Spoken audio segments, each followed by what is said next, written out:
అందరికీ నమస్కారం. హిమాలయ యోగి స్వామి రామ గురించి తెలుసుకుంటూ ఉన్నాం.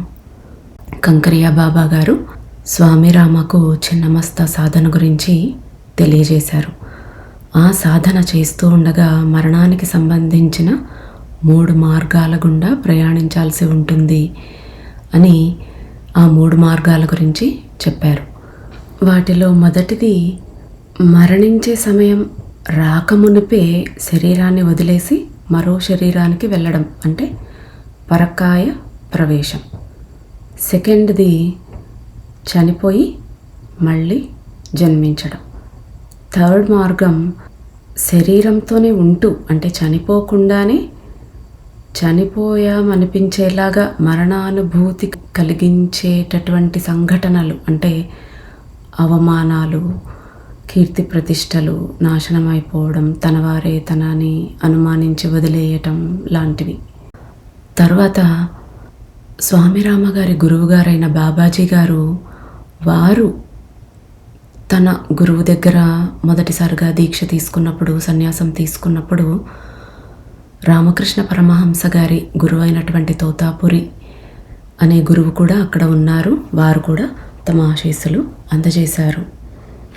బాబాజీ గారు వారి గురువుతోనూ అలాగే తోతాపురి గారితోనూ కొద్ది సంవత్సరాలు ఎన్నో ప్రాంతాలు తిరుగుతారు. తర్వాత భవాల్ సన్యాసి గారి సంచలనాత్మకమైన కేసు గురించి వివరించారు. ఆయన ఒక రాజకుమారుడు, ఆయనకి అక్క, అన్న, తమ్ముడు ఉంటారు. ఆ భవాల్ సన్యాసి గారి తండ్రి గారు చనిపోయిన తర్వాత వారు ఎన్నో దుర్వ్యసనాలకు లోనవుతారు. ఆ తర్వాత చాలా చిన్న వయసులోనే పెళ్ళి కూడా అవుతుంది. ఆ తర్వాత చనిపోతారు. చనిపోయిన తర్వాత వారి శవం తీవ్రమైన వర్షం రావటం వల్ల ప్రవాహంలో కొట్టుకుపోయి కొద్ది సంవత్సరాల తర్వాత బాబాజీ గారి దగ్గర ఆయన గుహ దగ్గరికి వస్తుంది. వారు ఆయనని బ్రతికించి దీక్ష ఇస్తారు. అక్కడే ఆయన సాధన చేసుకుంటూ ఎన్నో సంవత్సరాలు గడుపుతారు. తర్వాత వారు తిరుగుతూ ఉంటారు కాబట్టి సాధువులు ఢాకా, అంటే బంగ్లాదేశ్కి దగ్గరలో వచ్చినప్పుడు ఆ సన్యాసికి తన పూర్వాశ్రమంలో ఇక్కడ తనకు సంబంధించి ప్యాలెస్ అది ఉండాలి అన్నట్టుగా తనకి గుర్తొస్తుంది. ఆయనకి ఎప్పుడైతే గుర్తొస్తుందో అప్పుడు బాబాజీ వారిని తిరిగి వెళ్ళటానికి అనుమతిస్తారు. కాకపోతే నువ్వు మాయావరణాన్ని ఛేదించగలిగినప్పుడు ఇక్కడికి మళ్ళీ రావచ్చు అనేసి చెప్పి పంపిస్తారు. ఆ భవాల్ సన్యాసి ప్యాలెస్కి వెళ్ళినప్పుడు కొంతమంది ఆయనను గుర్తుపడతారు. వారిలో ముఖ్యంగా కాశీం రాజు అని, తర్వాత ఆ భవాల్ సన్యాసి గారి అక్కగారు, నానమ్మ గారు వారిని గుర్తుపడతారు. ఆయన కూడా అక్కని, నానమ్మని గుర్తుపడతారు. కానీ అక్కడ జీవితం ఆయనకి నచ్చదు. సన్యాసిగా బాబాజీతో కొండల్లో, హిమాలయాల్లో తిరిగిన జీవితమే మంచిగా అనిపిస్తుంది. అక్కడికి వచ్చిన తర్వాత తనకి తన భార్య, బావమరిది కలిసే తనను చంపించారు అని అనిపిస్తుంది. అప్పుడు ఆయనలో 2 విరుద్ధ భావాలు. సన్యాసిగా పెరిగిన భాగం వారిని క్షమించమంటుంది. అతని రాకుమారుని ఆంతర్యం మాత్రం ఈ కుట్రని ఛేదించాలి, ఏదైనా దాని గురించి తెలుసుకోవాలి పూర్తిగా అనే రకంగా ఆయనలో అంతర్మథనం మొదలవుతుంది. అప్పుడే ఆయనకి బాబాజీ చెప్పినటువంటి మాయావరణం అనేది కూడా గుర్తొస్తుంది.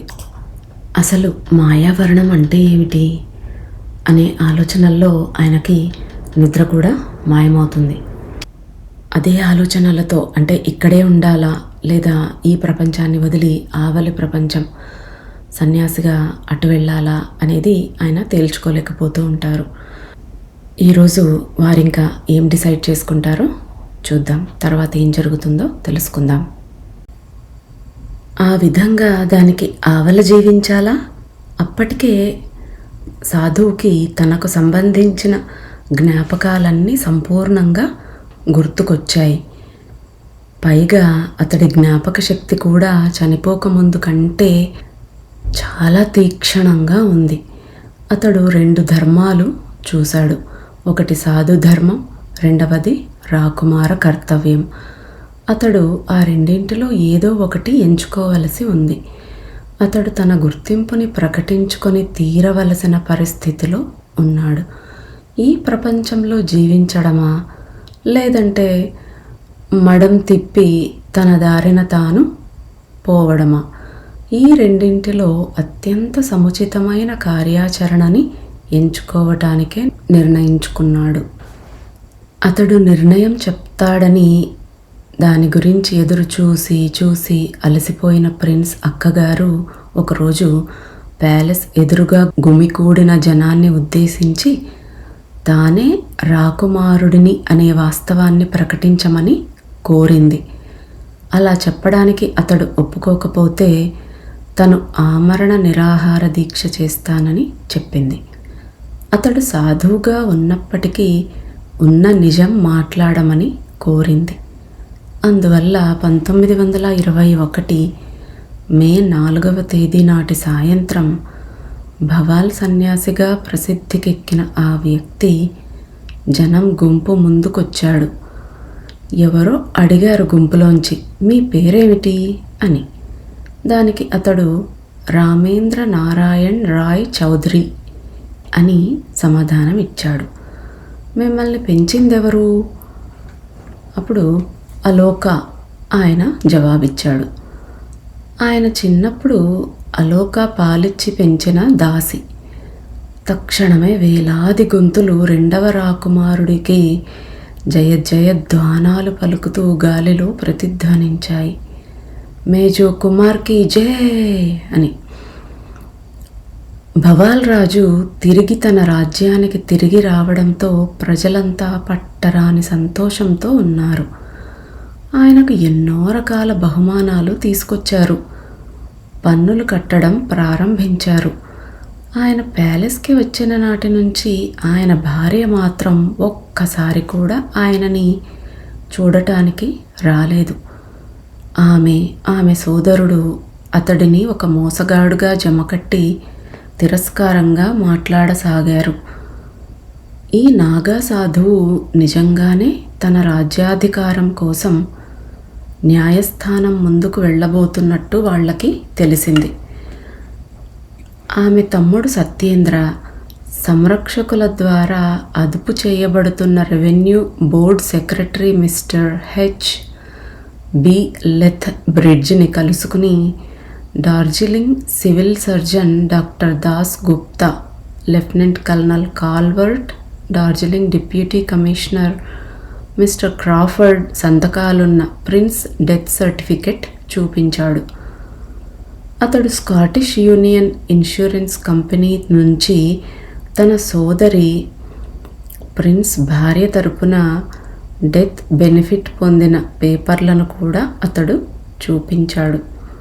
Governor executive council revenue commissioner సలహా మేరకు సత్యేంద్ర తూర్పు బెంగాల్లో చదివే ఆంగ్లేయుల స్వంత daily news paper the English man పత్రిక ఎడిటర్కి రెండవ రాకుమారుడు రామేంద్ర చనిపోయిన సంఘటనంతా పూర్తి వివరాలతో ఒక లేఖ రాశాడు. ఇక ఆనాడు సర్వత్రా భవాల్ సన్యాసి ఎవరనే విషయం మీదే వేడిగా వాడిగా చర్చలు జరిగాయి. అతనికి అనుకూలంగానూ ప్రతికూలంగానూ సాక్ష్యాలు కోర్టుకి ఇవ్వబడ్డాయి.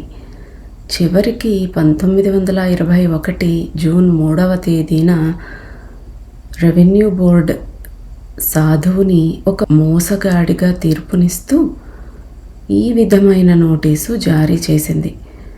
12 ఏళ్ల క్రితం డార్జిలింగ్ టౌన్లో రెండవ రాకుమారుడు భవాల్ దహనం చేయబడినట్టు ఒక తిరుగులేని సాక్ష్యం రెవెన్యూ బోర్డు దగ్గర ఉంది. కాబట్టి దాన్ని అనుసరించి తనను తాను రెండవ కుమారుడిగా చెప్పుకుంటున్న ఈ సాధువు ఒక మోసగాడు.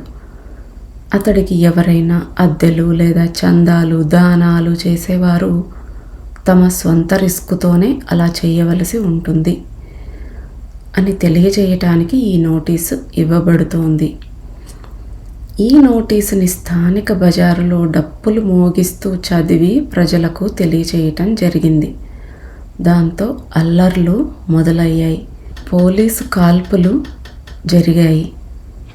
వాటిలో ఒక మనిషి చనిపోవడం, అనేక మంది గాయపడటం కూడా జరిగింది. సన్యాసికి మద్దతు తెలియజేస్తున్న వారందరిపైన కేసులు నమోదయ్యాయి. కానీ కేసు విచారణకి వచ్చిన తరువాత మద్దతుదారులపై నేరారోపణ తొలగించబడింది. 1921 ఆగస్టులో పక్కనున్న బర్ద్వాన్ రాజ్యం నుంచి రాజు అభ్యర్థన మేరకు బాబాజీ ఢాకా వచ్చి తన శిష్యుడిని ఎలా కనుగొనడం జరిగిందో, అతడికి ఎలాంటి శిక్షణనివ్వడం జరిగిందో, తిరిగి ఆయనని ఇంటికి పంపడం ఎలా జరిగిందో వివరంగా తెలియజేశారు. ఈలోపు ప్రిన్స్ గుర్తింపు విషయంగా ప్రిన్స్ అక్కగారు, నాయనమ్మ కూడా క్రియాశీలకంగా పనిచేశారు. జూలై 1922లో నాయనమ్మ ప్రిన్స్ భార్య అయిన బిభాబతికి ఒక లేఖ రాసింది. నీ కళ్ళతో నీవే చూడు. కులీనుడైన నా భర్త ఉన్నత కుటుంబ గౌరవం, కీర్తి ప్రతిష్టల్ని కాపాడాల్సిన బాధ్యత న్యాయ ప్రకారం, ధర్మ ప్రకారం నీదే. కానీ ప్రిన్స్ భార్య ఈ ఉత్తరాన్ని తీసుకోవడానికే తిరస్కరించింది.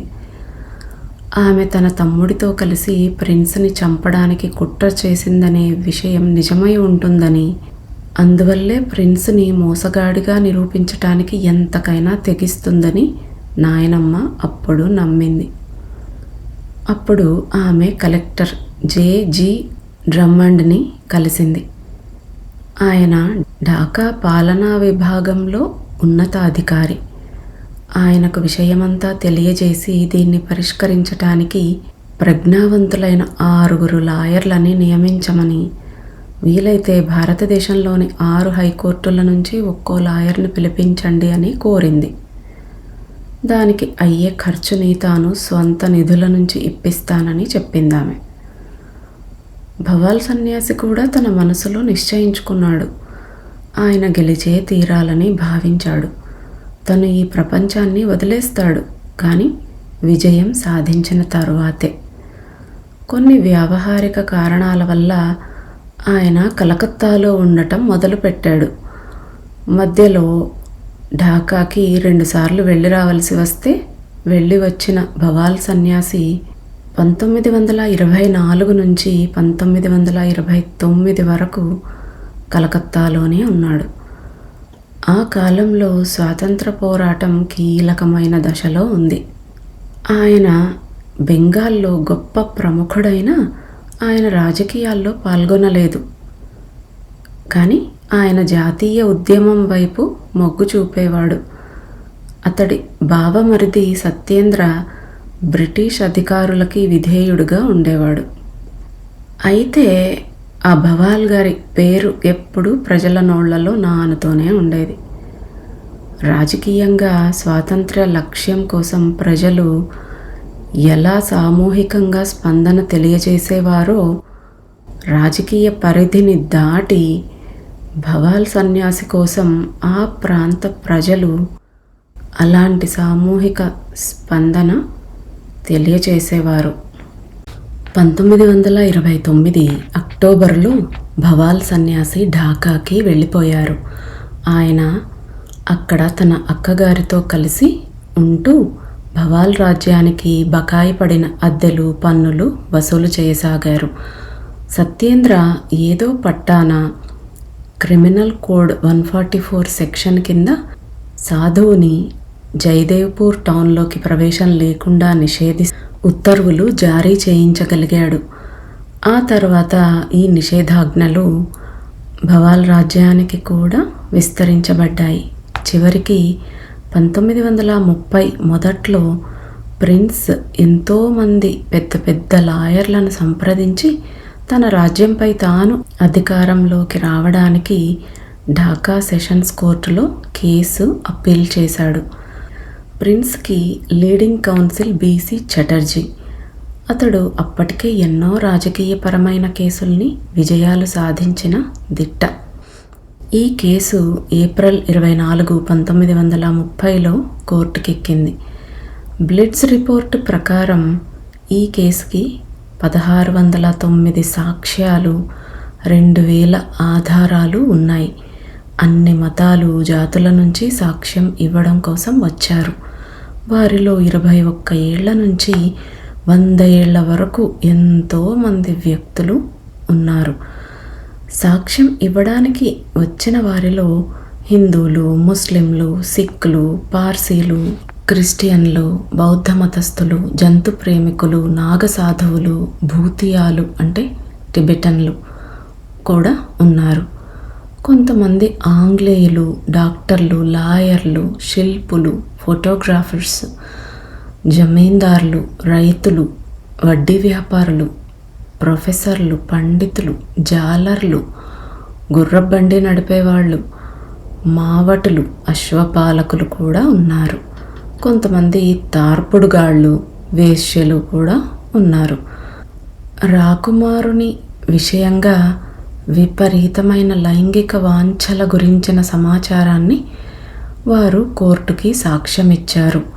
ఈ కేసు చాలా సంక్లిష్టమైనది కావడంతో ఇరువైపులా నిజానిజాలు నిర్ధారించడానికి స్కాట్లాండ్ యార్డ్ని పిలిపించాల్సి వచ్చింది. 1905లో ప్రిన్స్ లైఫ్ని ఇన్ష్యూర్ చేసిన యూనియన్ ఇన్సూరెన్స్ కంపెనీ మెడికల్ అడ్వైజర్లు పాలసీలో పేర్కొనబడిన గుర్తింపు చిహ్నాలు సాధువు శరీరంపై ఉన్నాయని నిర్ధారించారు. బాబాజీ 1921లో ఢాకాకి వచ్చి 5 రోజుల పాటు ఉన్నారు. ఆ సమయంలో బాబాజీ స్టేట్మెంట్స్ రికార్డ్ చేయబడ్డాయి. వాటిని కోర్టులో చదవడం జరిగింది.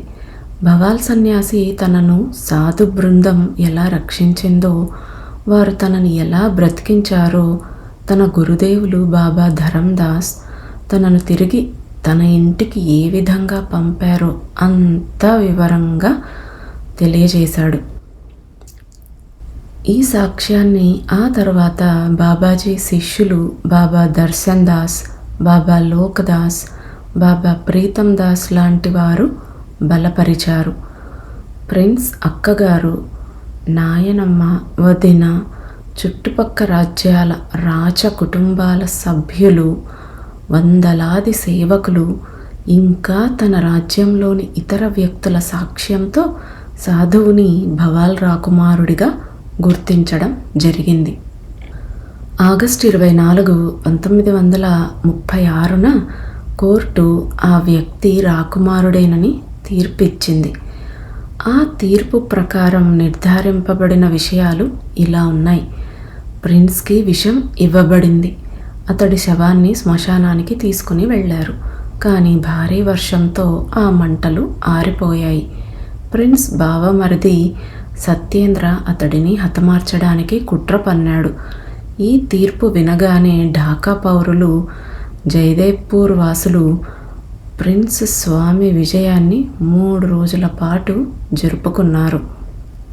ఇప్పుడు ప్రిన్స్ రాజా రామేంద్ర నారాయణ్ రాయ్ చౌదరిగా అధికారికంగా సింహాసనాన్ని అధిష్ఠించాడు. ఆయన భార్య తన తమ్ముడి మాటల్ని తలకెక్కించుకుని తన భర్తని గుర్తించటానికి నిరాకరించింది. అక్టోబర్ 5, 1936న రాజా రామేంద్ర భార్య, అతడి తమ్ముడి భార్య, ఆమె దత్తపుత్రుడు, సంరక్షక బృందం అంతా కలిపి కలకత్తా హైకోర్టులో అప్పీలు చేశారు. అందులో వాళ్ళ అటార్నీలు ముందు వచ్చిన తీర్పుని ఎగతాళి చేస్తూ ఇలా వాదించారు. చనిపోయిన వ్యక్తి శిరస్సుని ముండనం చేసి ఉండి లేని బట్టల్లో ఉన్న నాగసాధు ఒకడు ఇక్ష్వాకుల కాలం నాటి ఔషధం ఏదో రాసినంత మాత్రాన ఈ ప్రజ్ఞావంతుడైన న్యాయమూర్తి అభిప్రాయం ప్రకారం ఒక శవంలోకి ప్రాణం తిరిగి వస్తుందా అని ఉంది అందులో. మరో 4 ఏళ్ల వాదోపవాదాల తరువాత 25 నవంబర్ 1940న పాత తీర్పే వర్తిస్తుందని తీర్పు చెప్పబడింది. ప్రిన్స్ భార్య, మరదలు ఈ సంగతిని ఇంతటితో వదిలిపెట్టదలుచుకోలేదు. వాళ్ళు హైకోర్టు తీర్పుని ఛాలెంజ్ చేస్తూ లండన్లోని ప్రీవీ కౌన్సిల్కి అప్లై చేశారు. అక్కడ 28 బృహత్ గ్రంథాల ప్రింటెడ్ కోర్టు సమాచార రికార్డులు, 700 ఫోటోగ్రాఫ్లని అధ్యయనం చేసిన తర్వాత ప్రివీ కౌన్సిల్ ఈ అప్పీలుని జూలై 30, 1946న కొట్టేసింది. రాజా రామేంద్ర సాధించిన తుది విజయం సమాచారం ముందుగా కేబుల్ ద్వారా ఆగస్టు 1వ తేదీన అతని సొలిసిటర్కి అందింది. ఆ సమయానికి కలకత్తా నుంచి ఢాకా వరకు వార్తాపత్రికలన్నీ ఈ వార్తని ప్రముఖంగా ప్రచురించాయి. ఆయనకు విజయం దక్కుతుందని ప్రతి ఒక్కరూ ఊహించారు. కానీ దక్కిన విజయానికి ఆయనకి ఏమాత్రం సంతోషం కలగలేదు. కోర్టు ఆయనని భవాల్ రాకుమారునిగా గుర్తించినా ప్రజలంతా ఆయనను తమ రాకుమారుడిగా చూస్తూ తన రాకకు ఎంతో ఆనందాన్ని వ్యక్తం చేస్తున్న ఆయన ఆంతర్యంలో తానొక నాగా సాధువని, తాను బాబా ధరందాస్ శిష్యుడునని తెలుసు. కలకత్తాలో ఉన్న ఆయన నివాస స్థానమంతా ప్రజా సందోహంతో, ఇసుక వేస్తే రాలనంత జనంతో నిండిపోయింది. అభినందనలు చెబుతూ వేలాది టెలిగ్రాములు వచ్చి పడుతున్నాయి. కానీ ఆయన లోపల గాఢమైన ధ్యాన స్థితిలోకి వెళ్ళిపోతున్నారు. మాయని జయించడం అంటే ఇదేనా? నా పాత్రని నేను బాగా పోషించానా? ఈ పాత్ర పోషణలో చివరగా నేను ఇవ్వాల్సిన కొస మెరుపు ఏదైనా మిగిలిపోయిందా? ఆయన ఆంతర్యంలో అనేక ప్రశ్నలు చుట్టుముడుతున్నాయి. ఆయన చుట్టుపక్కల ఉన్న జనమంతా ఆయన తన 60 ఏళ్ల వయసుని కూడా లెక్క చేయకుండా ఈ అగ్ని పరీక్షకి నిలబడి 32 ఏళ్ల పాటు ఈ కేసు గురించి తిరగడమేమిటని వాపోయారు. కానీ నిజమేమిటో స్వామి రామ నాతో చెప్పారు. ఆ సమయంలో డార్జిలింగ్లో 36 ఏళ్లకు ముందు బాబాజీ తన ప్రియ శిష్యుడైన భవాల్ రాకుమారుడి శరీరంలో ఆత్మని పునఃప్రతిష్ఠించిన చోటే నివసిస్తుండేవారు. భవాల్ స్వామి అక్కడున్న స్వామీజీతో నేరుగా సంభాషిస్తూ ఉండేవారట. కోర్టు కేసు తుది తీర్పు చెప్పే సమయం వచ్చేసరికి ప్రిన్స్ శరీరాన్ని రక్షించి కోర్టులో సాక్ష్యం చెప్పిన వారిలో బాబాజీతో 5 మంది సాధువులు డార్జిలింగ్లో ఉన్నారు. బాబాజీ పూర్తిగా మౌనం వహించారు. ఎప్పుడో ఒకసారి కళ్ళు విప్పి చూస్తున్నారు. అప్పుడు చూసే చూపు కూడా ఎక్కడో దూరంగా చూస్తున్నారు. తీక్షణపు చూపులు చూస్తూ ఉండిపోయే బాబాజీని చూసి స్వామీజీ సాధు మండలి ఆయన గతించిన కాలాన్నో లేదా భావి కాలాన్నో లేక సాధారణ స్థితిలో మనసు చేరలేని విషయాన్నో చూస్తున్నారని భావించేవారు. ఈ విషయం గురించి 1983లో స్వామీజీ నాకు ఈ విషయం చెప్తుండగా స్వయంగా ఆయన కూడా అలానే చూసేవారు. అంటే రచయిత గారితో స్వామి రామ గారు కూడా ఈ విషయం చెప్పేటప్పుడు అలానే చూసేవారట. రాజా రామేంద్ర విషయంలో కూడా ఇలానే జరిగేది. ఆయన సెక్రటరీలు, అసిస్టెంట్లు ఆయన ఎన్నో రకాలుగా పట్టించుకునేవారు ఆయనని. కానీ ఆయనకు ఏ వినోదము, ఏ సేవలు అందుకునే మనసు ఉండేది కాదు. ఆయన ఎప్పుడూ ఏకాంతంలో ఉండాలని భావించేవాడు. చాలా కాలం గడిచాక ఆయన తన గదిలోంచి బయటకు వచ్చేవాడు. ప్రపంచానికి కావలసిన ఆకర్షణ ముసుగు ధరించి స్నేహితులతో కరచాలనం చేసేవాడు. శ్రేయోభిలాషుల్ని చూసి తల పంకించేవాడు. మళ్ళీ తన వ్యక్తిగత ప్రపంచంలోకే వెళ్ళిపోయేవాడు. 25 ఏళ్ల పాటు ఈ ప్రపంచంలో న్యాయపరమైన వ్యూహాలు రచిస్తూ తన రాజ్యాన్ని పాలించాడు.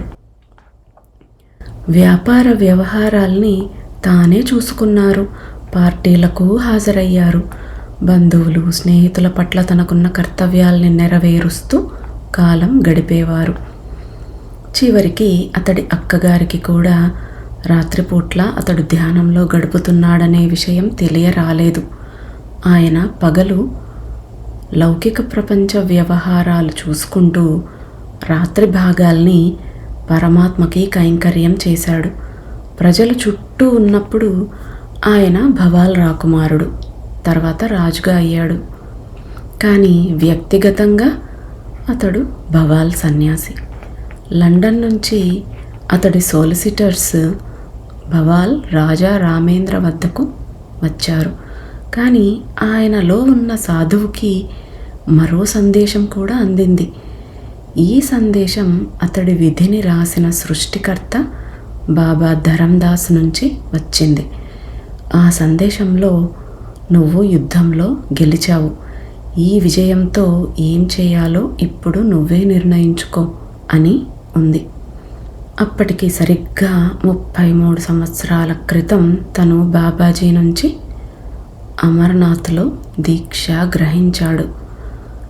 తను ఆ సమయంలో తీసుకున్న దీక్ష ముగింపుకు వచ్చింది. చివరగా ఆ దీక్ష ముగింపుకి పూర్ణాహుతి కావాలి. ఆ సాధువు నిర్ణయం తీసుకున్నాడు. తనలో అంతర్గతంగా ఉన్న మాయా పొరని ఛేదిస్తాడు. తను సృష్టికర్త బ్రహ్మ సృష్టించిన జగత్తుకి అతీతమైన స్థాయిలో హోమాగ్నికి తన పూర్ణాహుతిని ఇస్తాడు. తను ఓడించిన వాళ్ళకే తన విజయ ఫలాన్ని ఇస్తాడు. ఆ విధంగా అతడు మానవమానాల్ని, జయాపజయాల్ని, లాభ నష్టాల్ని, జనన మరణాల్ని వదిలేశాడు.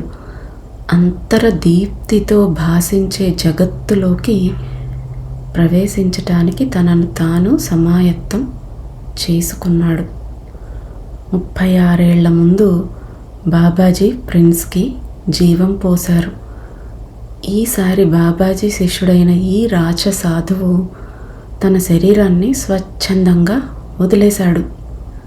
బ్లిడ్జ్ రిపోర్టుని అనుసరించి లండన్ నుంచి కేబుల్ అందుకున్న 2 రోజుల తర్వాత ఓ ప్రక్కన వేలాదిగా టెలిగ్రాములు, సందేశాలు వచ్చి పడుతున్న దశలో భవాల్ సన్యాసి అకస్మాత్తుగా శనివారం ఆగస్టు 3వ తేదీ 1946న మరణించారు. ఆయన దహన క్రియలు మరుసటి ఉదయం 9 గంటలకు నిర్వహించబడ్డాయి. సన్యాసి ఆ చితి నుంచి 18 ఏళ్ల యువకుడిగా లేచి వస్తాడని రాత్రి వరకు నగరమంతా విశ్వసించింది. 1909 ఆగస్టు 4వ తేదీన కూడా ఆనాడు డార్జిలింగ్లో వచ్చినట్టు విపరీతమైన ఈదురుగాలి, భయంకరమైన వర్షం వచ్చింది. భవాల్ సన్యాసి రెండవసారి కూడా చితి మీద నుంచి లేచి వస్తారేమోనని వేలాది మంది గొడుగులు వేసుకుని వచ్చి మరీ చూశారు. అయితే ఈసారి అగ్నికీలలు ఆయన శరీరాన్ని కొన్ని గంటల్లోనే ఆహుతి చేశాయి. హిమాలయ పరమ గురువులతో జీవనం పుస్తకాన్ని నేను హిందీలోకి అనువదించే సమయంలో స్వామీజీ నాతో 2-3 సార్లు బాబాజీ అర్థం కాని ఒక మర్మం అని అనేవారు. బాబాజీ తన భక్తులకు మధ్య మార్గాన్ని అనుసరించమని సలహా ఇచ్చేవారు. కానీ ఆయన ఒక ఉత్కృష్ట స్థితికి చెందిన యోగిగా ఉండేవారు. ఆయనకి తన ఆశీర్వాదం కోసం వచ్చే వారి పట్ల ఎంతో దయ, ఎంతో కరుణ. కానీ తన అడుగుజాడల్లో నడిచే వారి పట్ల ఎంతో కాఠిన్యం కనబరిచేవారు. తన శిష్యులు తన బోధని అర్థం చేసుకునేందుకు పూర్తిగా సిద్ధంగా ఉన్నారా లేదా అనే విషయాన్ని వారెన్నడూ నేరుగా తెలియపరిచేవారు కాదు. ప్రతి విద్యార్థికి ఒక పరిస్థితిని కలగజేసి వాళ్ళు ఆ అగ్ని గుండాన్ని దాటుతారా లేక తిరిగి వెళ్ళిపోతారా అని పరీక్షించేవారు. బాబాజీ వారికి తామెంత సంసిద్ధతని కలిగి ఉన్నారో అర్థమయ్యేలా చేసేవారు. సో ఒక టెస్ట్ పెట్టి ఆ టెస్ట్ పాస్ అయితేనే వారు దీక్ష ఇచ్చేవారన్నమాట. ఉదాహరణకి ఆయన ప్రిన్స్కి ఒక కొత్త జీవితాన్ని ఇచ్చారు. ఆయన అతడిని ఒక చంటి బిడ్డని తల్లి ఎలా సాకుతుందో అలా సాకారు. ఆయన ప్రిన్స్ చైతన్యాన్ని ఉన్నత స్థితికి చేర్చి గత జన్మలో పూర్తి కావలసిన ఆయన ఆధ్యాత్మిక ప్రయాణాన్ని పూర్తి చేసేలా చేశారు. బాబాజీ ప్రిన్స్కి ఎటు వెళ్ళాలో ఎంపిక చేసుకునే అవకాశాన్ని ఇస్తూనే శాశ్వత ఆధ్యాత్మిక జీవనాన్ని, నశ్వర లౌకిక జీవనాన్ని పూర్తి చేసేలా చూశారు. అతడు ఏది ఎంచుకున్నా రక్షించేందుకు బాబాజీ చేతులు చాచబడే ఉన్నాయి. కానీ ప్రిన్స్ తన వైపు నుంచి నిజాయితీగా ఎంచుకునే అవకాశం ఇవ్వాలని ఇచ్చారు. పిరికి పందలా తప్పించుకుపోకుండా ప్రిన్స్ తన వద్దకు విజేతగా తిరిగి రావాలని ఆయన కోరుకున్నారు. ఈ ప్రిన్స్ గత జన్మలో ఎవరై ఉంటారు? ఆయన తన ఆధ్యాత్మిక ప్రస్థానంలో అప్పుడు ఎంతవరకు చేరుకుని ఉంటారు? ఆయన ఈ జీవితంలో అంతటి తీవ్రమైన అనుభూతులు ఎలా పొందాల్సి వచ్చింది? బాబాజీ కాశ్మీర్లోని అమరనాథ దేవాలయంలో ఆయనకు ఇచ్చిన దీక్ష ఏమిటి? ఈ విషయాలన్నీ కుతూహలంగా అనిపించి నేను స్వామీజీని అడిగాను. గత జన్మలోనూ అంతకుముందు అనేక జన్మల్లోనూ ప్రిన్స్ ఒక సాధువని స్వామీజీ నాకు చెప్పారు. కానీ ఆయన ఆయా జన్మల్లో ఎంతో కఠోరమైన ఆధ్యాత్మిక సాధన చేసినా ఆయన ఎప్పుడూ తన ఆంతర్యంలో సంఘర్షణ పడుతూ ఉండేవారట. డబ్బు, స్త్రీల వల్ల వచ్చే ప్రమాదాలు ఏమిటో ఆయనకు బాగా తెలిసినా సరే ఆయన మనసులో ఆ రెండింటి మీద గాఢమైన వాంఛ ఉండేదట. ఆ వాంఛని జయించేందుకే ఆయన ఏకాంతవాసం చేస్తూ కఠినమైన తపస్సుని, సాధనని ఎంచుకున్నారట. ఆయన తరచుగా ఉపవాసం చేస్తుండేవారట. ఎప్పుడు పంచ అగ్నుల మధ్య ఉండేవారట. అంటే 4 వైపులా రగులుతున్న మంటలు, పైన సూర్యతాపం, మొత్తం 5 రకాల అగ్నులు. అలాగైనా తన శరీరం బలహీనపడి ఇంద్రియాలు నీరసించి ఆధ్యాత్మిక సాధనకి ఆటంకం కలిగించకుండా ఉంటాయని అలా చేసేవారట. ఆయనకు తన గురువు పైన, దేవుని పైన అచంచలమైన విశ్వాసం ఉంది. ఆయన ఒక క్రమశిక్షణ కలిగిన సాధకుడు. ఆయన సంకల్ప శక్తి అచంచలమైనది. కానీ ఆయనకు డబ్బు పైన, స్త్రీలపైన గల వాంఛ ఒక ఆటంకంగా ఉండేది. దాన్ని ఆయన మార్చుకోవలసిన అవసరం ఏర్పడింది. ఆయన తనకు ఆ విధమైన కోరికలు ఉన్నాయనే సత్యాన్ని గుర్తించాలి. ఆయన ఆ కోరికల్ని అణిచివేసుకునే బదులు వాటిని నెరవేర్చుకోవడం ద్వారా వాటి నుంచి విముక్తి పొందాలి, లేదా వాటిని సంపూర్ణంగా వదిలివేయాలి. ఆ విధంగా ఆయన పుట్టుకతోనే ఒక రాకుమారునిగా జన్మించాడు. ఆయనకు సౌకర్యాలు అందుబాటులోకి వచ్చేసరికి వాటి అనుభవంలో పూర్తిగా మునిగిపోయారు. ఐశ్వర్యం, అధికారం, సుఖాల్ని సొంతం చేసుకునేందుకు తన భార్య, బావమరిది, ఫ్యామిలీ డాక్టర్ కలిసి చంపడానికి కుట్ర చేయడంతో ఆయన ఈ ప్రపంచ నైజాన్ని కళ్ళారా చూశాడు. అతడి గురువే అతడిని చితిమంటలపై నుంచి రక్షించడమే కాక ఈ లౌకిక తత్వంలోని అయోమయంలో కొట్టుకుపోకుండా కాపాడారు. అలాగే సాధు సంప్రదాయంలో ఉత్కృష్ట స్థితికి చెందిన సాధువుల నిర్మోహ స్థితిని సాధించేందుకు బాబాజీ తన శిష్యుడికి తోడ్పడ్డారు. ఆ విధంగా ప్రిన్స్ లౌకిక సకల మోహ బంధాల్ని అధిగమించాడు. అన్ని ఆకర్షణల్ని, మాయావరణాన్ని, కుటుంబం, సంతానం, అధికారం, కీర్తి ప్రతిష్టలు, ప్రాపంచిక ఆకర్షణల్ని ఛేదించాడు. స్వామీజీని నేను ప్రిన్స్ తీసుకున్న దీక్ష ఏమిటి, ఆయన చేసిన సాధన ఎలాంటిదో సరిగ్గా చెప్పమని అడిగాను. కానీ ఆయన నా ప్రశ్నకి సరైన సమాధానం ఇవ్వలేదు. గంభీరమైన స్వరంతో ఇలా చెప్పారు, అది చిన్నమస్తా సాధన అన్నారు. అంతే. ఆయన ముఖ కవళికలు చూసి ఆయన ఆ విషయం గురించి ఇక మాట్లాడాలని అనుకోవడం లేదని నాకు అర్థమైంది. అయినా నాకు అంతకుముందు అనేక సందర్భాల్లో చిన్నమస్తాదేవి గురించి ఎన్నో విషయాలు స్వామీజీ చెప్పారు. శక్తి సంగమ తంత్ర లాంటి ప్రామాణిక తాంత్రిక గ్రంథాల్లో కూడా నేను చిన్నమస్తా సాధన గురించి చదివి ఉన్నాను. కోర్టు వెలువరించిన తుది తీర్పులో విజయం వరించిన తర్వాత బాబాజీ, భవాల్ సన్యాసి ఇద్దరూ గాఢమైన ధ్యానంలో నిమగ్నమయ్యారు. భవాల్ సన్యాసి 2 రోజుల తర్వాత ఆకస్మికంగా మరణించాడు. ఆ సంగతి వినగానే నా మనసుకు ఒక విషయం మెరుపులా తాకింది. బాబాజీ భవాల్ సన్యాసికి ఇచ్చిన చిన్నమస్తా దీక్షని ఆయన తన తుది శ్వాస వరకు అంటే 33 ఏళ్ల పాటు చేస్తూనే ఉన్నారు. ఆయన రాకుమారునిగా గుర్తించబడిన తరువాత ఆయన ఐహిక బంధాలకైనా పరిమితమై ఉండవచ్చు, లేదా వాటి నుంచి పారిపోయి ఉండవచ్చు. కానీ ఆయన తనకి కోరికలు ఉన్న సంగతిని గుర్తించి వాటిని జ్ఞానాగ్నిలో దగ్ధం చేయడం ద్వారా వాటిని శాశ్వతంగా అధిగమించదలుచుకున్నారు. ఆయన తన శరీరం, శ్వాస, మనస్సు, బుద్ధి, ఇంద్రియాలు ఇలా అన్నింటిపైన గొప్ప అనుశాసన, సంయమం కలిగి ఉన్నారు.